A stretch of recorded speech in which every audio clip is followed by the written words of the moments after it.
Welcome dear students. আজিৰ আমাৰ এই ভিডিঅ'ত আমি শিকিম ৰোডত থকা সংখ্যাৰ যোগ বিয়োগ পূৰণ আৰু হৰণ। চ' এনেকুৱা ধৰণৰ সংখ্যা আমি কেনেকৈ যোগ কৰোঁ সেইটো আজিৰ এই ভিডিঅ'ত শিকিম। চ' যদি তোমাক এনেকুৱা সোধা হয় যে √5 প্লাছ √2 ইকুৱেল কিমান, তুমি হয়তো নিজে নিশ্চয় এনেকুৱা ভাবিছা যে √7 হ'ব। যদি এনেকুৱা ভাবিছা তেনেহ'লে এইটো ভুল। এটা কথা মনত ৰাখিবা, ৰোডত থকা সংখ্যা যোগ কৰাৰ আগত যদি ৰোডৰ ভিতৰত থকা সংখ্যাটোৰ কোনো পূৰ্ণবৰ্গ নহয়, অৰ্থাৎ এই সংখ্যাটোৰ বৰ্গমূল এটা পূৰ্ণ সংখ্যা নাথাকে, তেনেহ'লে সেই সংখ্যাবোৰৰ কোনো নিৰ্দিষ্ট মান নাথাকে। এইবোৰ অপৰিমেয় সংখ্যা আৰু নিৰ্দিষ্ট মান নথকা সংখ্যাক আমি গোটা হিচাপে ধৰি যোগ কৰোঁ। এটা উদাহৰণৰ সৈতে বুজোৱা হয়। ধৰি লোৱা এই প্ৰথমে পূৰ্ণ বৰ্গ মানে কি বুজিলোঁ। ধৰি লোৱা 1ৰ পূৰণ 1 কিমান হয় 1, 2ৰ লগত যদি 2 পূৰণ কৰোঁ কিমান হ'ব 4, 3ৰ লগত যদি 3 পূৰণ কৰোঁ কিমান হ'ব 9, 4ৰ লগত 4 পূৰণ কৰিলে হ'ব 16। তো এই যে 1, 4, 9, 16 এইবোৰ আমি কেনেকুৱা পাইছোঁ? 4ৰ লগত 4 অৰ্থাৎ একে সংখ্যাক দুবাৰ পূৰণ কৰিছোঁ। 3ৰ লগত 3, 2ৰ লগত 2, 1ৰ লগত 1। তো এনেকুৱা সংখ্যাক পূৰ্ণবৰ্গ সংখ্যা বুলি কোৱা হয়। আৰু যিহেতু 4 দুটা পূৰণ কৰি 16 পাইছোঁ, গতিকে 4টো হ'ব এই 16ৰ পূৰ্ণবৰ্গমূল। চ' এনেকুৱা 16 যদি ৰুটৰ ভিতৰত থাকে, তেনেহ'লে এই 16ক আমি 4 দুটা পূৰণ অৰ্থাৎ 4 স্কুৱেৰ, দুটা এটা সংখ্যা দুবাৰ পূৰণ মানে স্কুৱেৰ। তো স্কুৱেৰ হৈছে আৰু স্কুৱেৰ ৰুটে কাটি ওলাই যাব 4। চ' এইবোৰ সংখ্যা বাদ দি যেনিবা ধৰি লোৱা তোমাৰ 18 এনেকুৱা কোনো দুটা সংখ্যা নাই, যে কোনো এটা সংখ্যা নাই যিটোক দুবাৰ পূৰণ কৰি 18 পাম। গতিকে 18 ওপৰত যদি ৰুট থাকে তেনেহ'লে এইটো হৈ যাব অপৰিমেয়। চ' এনেকুৱা ধৰণৰ সংখ্যা আমি কেনেকৈ যোগ কৰোঁ, তো আজিৰ এই ভিডিঅ'টোত শিকিম। চ' এইটো প্ৰথমে আমি যোগ কৰিলোঁ √5 যোগ √2 কেনেকুৱা যোগ কৰিম। প্ৰথমে চোৱা √5 √2 এইবোৰ গোটা হিচাপে। তো যদি √5ৰ আগত 2 লিখা থাকে তেনেহ'লে আমি গম পাম যে দুটা √5 আছে। আৰু ইয়াত কোনো ৰুটটোৰ আগত কোনো সংখ্যা লিখা নাই। ইয়াৰ মতলব এইটো হ'ল যে ইয়াত এটা ৰুটটো আছে। চ' ইয়াত আছে দুটা √5 আৰু ইয়াত আছে এটা ৰুটটো, দুইটা বেলেগ বেলেগ বস্তু হয়নে? ইয়াত √5 আছে দুটা আৰু ইয়াত √2 আছে এটা। ধৰি লোৱা মোৰ হাতত থকা এই কলমটো, ইয়াত কেইটা কলম? এটা কলম। আৰু এখন কপি মানে এখন কপি আৰু এটা কলম, এই দুটা যোগ হ'ব জানো? যদি আমি যোগ কৰোঁ এটা কলম যোগ এখন কপি, তুমি ক'ব পাৰিবা নেকি দুখন কপি বা দুটা কলম? নিশ্চয় নোৱাৰিবা। তো ইয়াৰ পৰা আমি গম পালোঁ যে যদি জাত বেলেগ হয় তেনেহ'লে যোগ কৰিব নোৱাৰোঁ। ইয়াৰ লগত আৰু এটা কথা মনত ৰাখিবা, বিয়োগ কৰিবও নোৱাৰোঁ। চ' যোগ বিয়োগৰ ক্ষেত্ৰত সদায় একে বস্তু হ'ব লাগে। ধৰি লোৱা আমি যদি যোগ কৰোঁ √5 যোগ √5, তো ইয়াত এটা √5 আছে, ইয়াতো এটা √5 আছে, মিলি কেইটা হ'ব? দুটা √5। কিন্তু আমি যদি যোগ কৰোঁ √5 যোগ √2, তেনেহ'লে যোগ নহ'ব। কিয় নহ'ব? কাৰণ √5 ইয়াত এটা আছে, √2 ইয়াত এটা আছে, দুয়োটা বেলেগ বেলেগ বস্তু। আৰু বেলেগ বেলেগ বস্তু আমি যোগ কৰি লিখিব নোৱাৰি। ঠিক আছে, নিশ্চয় তোমালোকে গম পাইছা। এতিয়া এটা কথা চোৱা, যদি ইয়াত থাকে এনেকুৱা 3√6 প্লাছ 2√6, তেনেহ'লে এইটো আমি যোগ কৰিব পাৰিম। কিয় পাৰিম? কাৰণ এই বাহিৰত থকা 2, এই বাহিৰত থকা 3টোৱে বুজাইছে এই ৰুটৰ ভিতৰত থকা সংখ্যাটো কেইটা। চ' ৰুটৰ ভিতৰত 6 আছে আৰু বাহিৰত 3 আছে। তো এইটো বুজাইছে যে 3টা √6 আৰু ইয়াত ৰুটৰ বাহিৰত 2, ৰুটৰ ভিতৰত 6। এইটোৱে এই কথা বুজাইছে ইয়াত যে ইয়াত দুটা √6 আছে। চ' ইয়াত 3টা √6 আছে, ইয়াত দুটা √6 আছে, মিলি কিমানটা √6 হ'ল? 5টা √6 হ'ল। তো আমি এনেকৈ লিখিম 5√6। চ' আৰু এটা লৈ লওঁ উদাহৰণ। ধৰি লোৱা √9, 3√9 প্লাছ 2, আচ্ছা 3। তো এইটো কেনেকৈ এইটো যোগ কৰিব পাৰিম জানো? এইটো নোৱাৰিম। কিয় নোৱাৰিম? কাৰণ ইয়াত √9 3টা আছে, √9 3টা আছে আৰু ইয়াত 3 এটা আছে। চ' ৰুটৰ এই নিয়ম অনুযায়ী এইটো যোগ নহ'ব, কাৰণ এইটো ৰুট থকা সংখ্যা আৰু এইটো ৰুট নথকা সংখ্যা। ইয়াত √9 3টা আছে, ইয়াত কেৱল এটা 3 আছে আৰু দুয়োটা বেলেগ বেলেগ জাত, গতিকে যোগ নহ'ব। কিন্তু ইতিমধ্যে মই শিকাই আহিছোঁ যে 9টো হৈছে এটা পূৰ্ণবৰ্গ। যিহেতু 9টো এটা পূৰ্ণবৰ্গ, তেনেহ'লে আমি 9ক 3 পূৰণ 3 হিচাপে লিখিব পাৰোঁ। 3 পূৰণ 3 মানে কি? 3 স্কুৱেৰ, আৰু স্কুৱেৰ ৰুটে কেঞ্চেল হৈ বাকী থাকিব অকল 3। আৰু এই 3টো এই √9ৰ লগত, এই 3টো √6ৰ লগত, এই 2টো এই √6ৰ লগত, এই 2টো এই √5ৰ লগত পূৰণত আছিল। গতিকে এতিয়া এই √9ৰ ঠাইত আমি কি লিখিব পাৰিম? 3 লিখিব পাৰিম। প্ৰথমে এই 3টো লিখি ল'লোঁ। এতিয়া যিহেতু পূৰণ আছিল, পূৰণ চিন দি দিলোঁ আৰু এইটোৰ কিমান ওলাল? মানটো ওলাল 3। এই 3টো বহাই দিলোঁ। ইয়াৰ পিছত কি? প্লাছ 3। গতিকে 3ৰ 3 গুণ 9 আৰু যোগ 3 কিমান হয়? 12। এতিয়াহে যোগ কৰিব পাৰিছোঁ। যদি এইটো এনেকুৱা থাকিলেহেঁতেন √3 প্লাছ 7, 3 √7 প্লাছ 3, তেনেহ'লে যোগ নহ'লেহেঁতেন। কিয় নহ'লেহেঁতেন? কাৰণ এই ৰুট 7টো বেলেগ এটা জাতৰ। ইয়াত 3টা ৰুট 7 আছে আৰু ইয়াত এটা 3 আছে। ইয়াত 3টা ৰুট 7 আছে, ইয়াত এটা 3 আছে। গতিকে 3 কেৱল এটা 3 আৰু 3টা ৰুট 7, ইয়াত ৰুট 7 3টা আছে, 3 নাই, ৰুট 7 3টা আছে। গতিকে দুইটা বেলেগ বেলেগ, সেইকাৰণে এই দুইটা যোগ নহ'ব। যেতিয়া যোগ নহ'ব, যেনেকুৱা আছে তেনেকুৱা থাকিব। এতিয়া আহা বিয়োগ কৰোঁ। এই সংখ্যাটোৱে আমি বিয়োগ কৰিম, 3 ৰুট 7 ইনটু 3।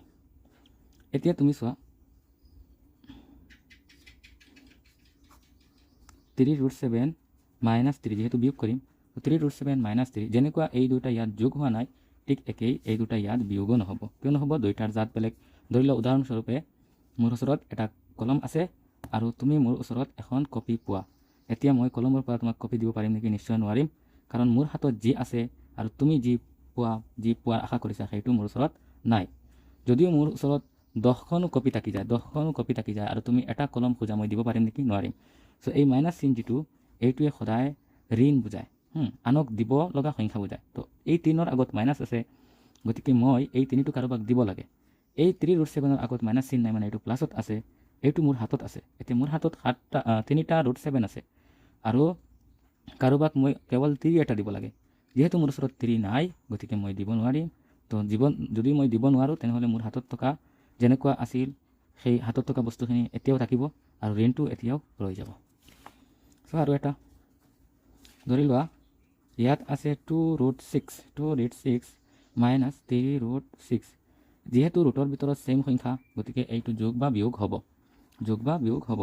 তো ইয়াত কেইটা ৰুট 6 আছে? 2টা ৰুট 6, ইয়াত 3টা ৰুট 6। 3টা ৰুট 6ৰ আগত মাইনাছ চিন, অৰ্থাৎ এই সংখ্যাটো আমি কাৰোবাক দিব লাগে। 2টা ৰুট 6 য'ত আছে তাৰ আগত কোনো মাইনাছ চিন নাই, অৰ্থাৎ এইটো প্লাছত আছে। প্লাছত থকা মানে মোৰ হাতত থকা। তো মোৰ হাতত 2টা ৰুট 6 আছে আৰু কাৰোবাই মোৰ ওচৰত 3টা ৰুট 6 পায়। যেতিয়া মই তেওঁক মোৰ 2টা ৰুট 6 দি দিম, তথাপিও সি এটা ৰুট 6 পাব। আৰু এইটো যিহেতু একে জাতৰ আছিল, গতিকে আমি ঋণ মাৰিব পাৰিছোঁ। তো মনত ৰাখিবা, সদায় ৰুটত থকা সংখ্যা যেতিয়া আমি যোগ বিয়োগ কৰোঁতে ৰুটৰ ভিতৰত থকা সংখ্যাটো একে হ'ব লাগিব। ৰুটৰ বাহিৰত যি কি থাকক একো নহয়, কিন্তু ৰুটৰ ভিতৰত থকা সংখ্যাটো একে হ'ব লাগিব। আৰু ৰুটৰ বাহিৰত থকা সংখ্যাটোৱে ৰুটৰ ভিতৰত থকা সংখ্যাটো কিমানটা আছে সেইটো বুজায়। ইয়াত বাহিৰত 3 আছে, গতিকে ৰুটৰ ভিতৰত 6 আছে, তো ৰুট 6টো 3টা আছে বুজাইছে। যদি এনেকুৱা বাহিৰত লিখিলেও 7 ভিতৰত 2, তো ৰুট 2 কেইটা আছে? 7টা আছে বুজাব। যদি আগত মাইনাছ চিন থাকে, তেনেহ'লে এই 7টা ৰুট 2 আমি কাৰোবাক দিব লাগে, সেই কথাটো বুজায়। দিব লগা কথাটো মাইনাছে বুজায়, অৰ্থাৎ মোৰ ঋণ বুজায়। আৰু যদি মাইনাছ চিন নাথাকে, প্লাছ থাকে, তেনেহ'লে এইটো মোৰ হাতত থকা বুজাব। এতিয়া আহা আমি পূৰণ কৰোঁ। 2 ৰুট 5 পূৰণ 2 ৰুট 6, এই দুটা পূৰণ হ'ব। এতিয়া পূৰণৰ ক্ষেত্ৰত জাত একে হ'ব নালাগে। মই ইতিমধ্যে তোমালোকক কৈ আহিছোঁ যে এই যে 2 ৰুট 5, অৰ্থাৎ ৰুট 5 ইয়াত 2টা আছে, কিন্তু আৰু এটা কথা বুজাইছোঁ যে 2টো ৰুট 5ৰ লগত পূৰণো আছে। ক'ত বুজালোঁ? এই অংকটোত বুজাইছিলোঁ, হয়নে?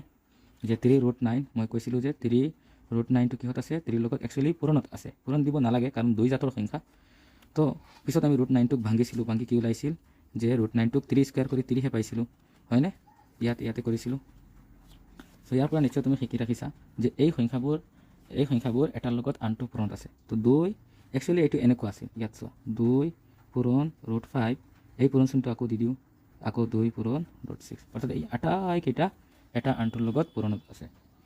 আৰু এটা কথা মনত ৰাখিবা, পূৰণত থকা বা হৰণত থকা গোটেইবোৰ সংখ্যা একচুৱেলি এটা সংখ্যা, যাক আমি উৎপাদকত ভাঙি লিখা হৈছে।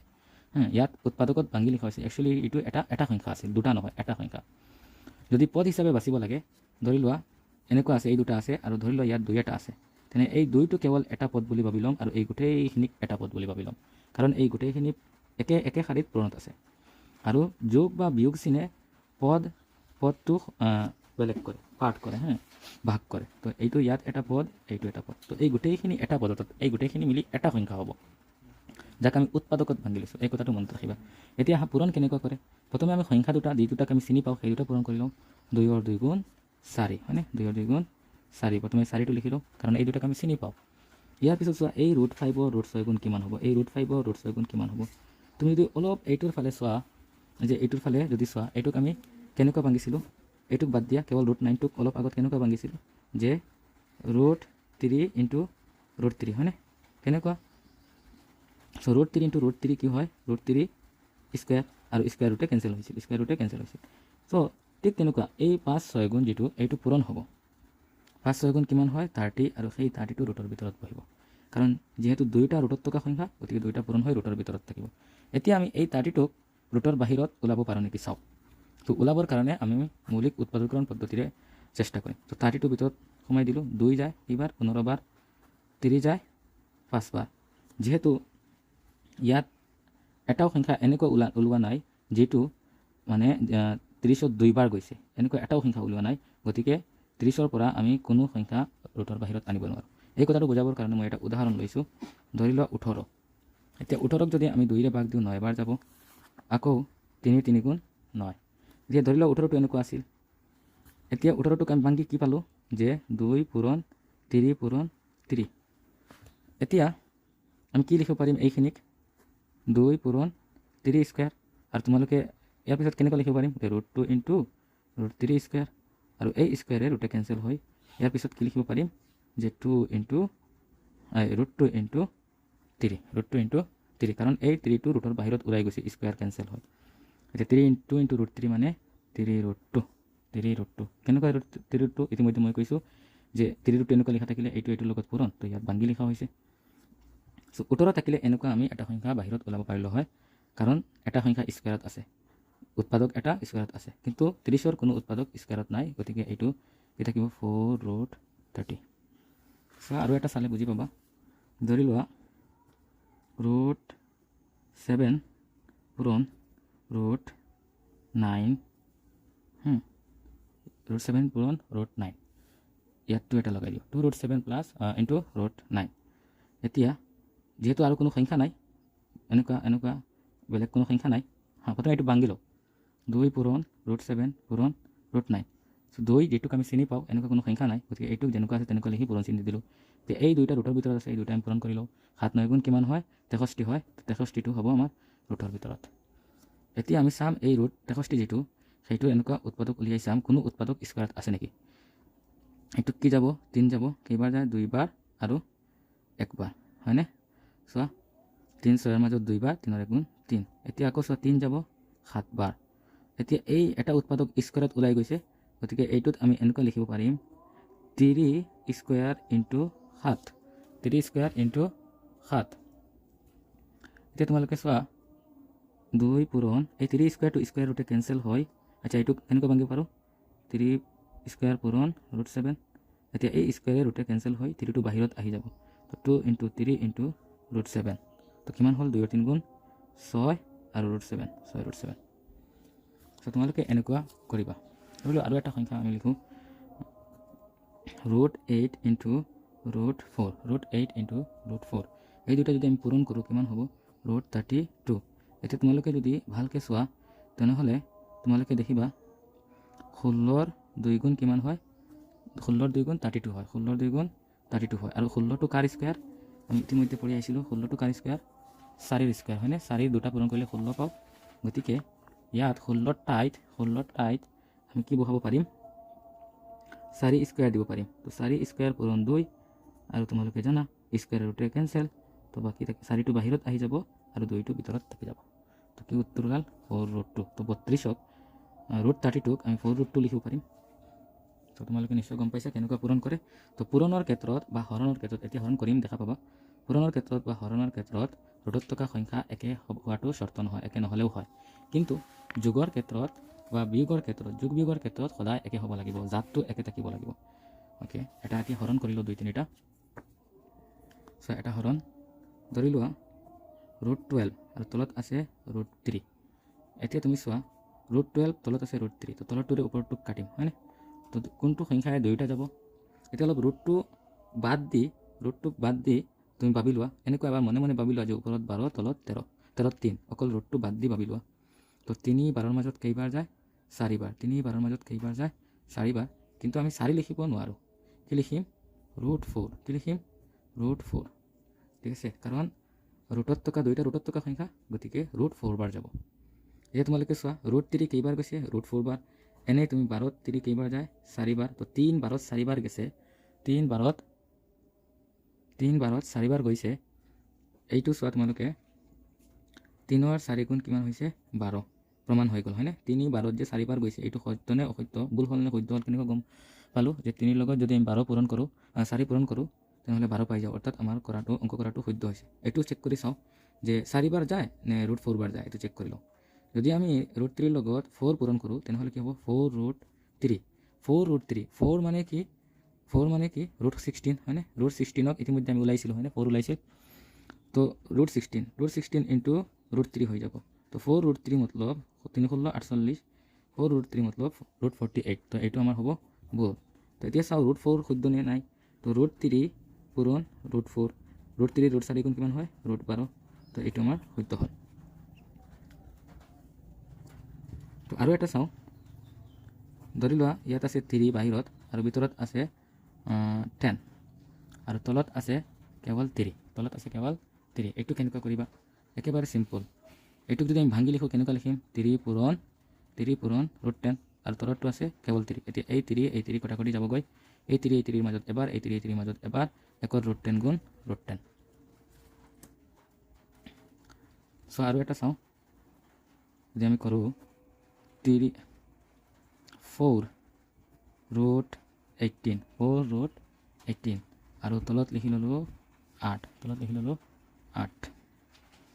এতিয়া চাওঁ এইটো কিবা হয় নেকি তো প্ৰথমে ইয়াত চোৱা 4 আৰু 8 কটাকটি যাব 4ৰ মাজত এবাৰ 8ৰ মাজত দুবাৰ তো ইয়াৰ পৰা আমি পাই গ'লোঁ তলত 2 ওপৰত √18 তলত 2 ওপৰত √18 চ' এতিয়া চোৱা যদি আমি √18ক ভাঙোঁ তেনেহ'লে কি পাম 9 পূৰণ 2 আৰু 9টো কাৰ স্কুৱেৰ 3ৰ স্কুৱেৰ পূৰণ 2 3টো বাহিৰত আহি যাব 2টো ভিতৰত থাকিব তো ইয়াক আমি 3√2 বুলি লিখিব পাৰোঁ